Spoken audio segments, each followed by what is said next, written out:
और गरम जेउआड़े गले भी केवल खरा ही खरा। विशेषकर राजधानी रे प्रबल खरा और गरम जनसाधारण मानकु अस्तव्यस्त कर सारलाणी।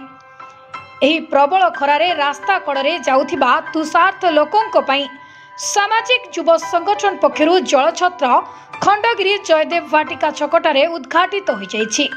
संगठन सभापति चित्तरंजन दास को परिचालन रे ठंडा जल और दही पानी बंटन प्रक्रिया आज आरंभ होइछि। एही जलछत्र शिविर रे शिवप्रसाद सेन, रंजन प्रधान, अमर कुमार नायक, शिवराम पुरुषोत्तम बारिक, संतोष कुमार पात्र, आशीष पट्टनायक, मुरलीलाल, संतोष बेहरा प्रमुख उपस्थित रही तुषार्थ को जल प्रदान करुछंती। तेबे जलछत्र 1 मास धरि चलिबो। Bureau report BNS news.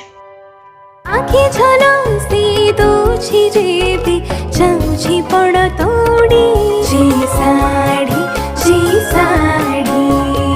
No sale no payment credit up to 50 lakh selling company रेस फ्रांचाइजी आउटलेट में जोगाजोग करंतु। No sale no payment credit up to 50 lakh selling company race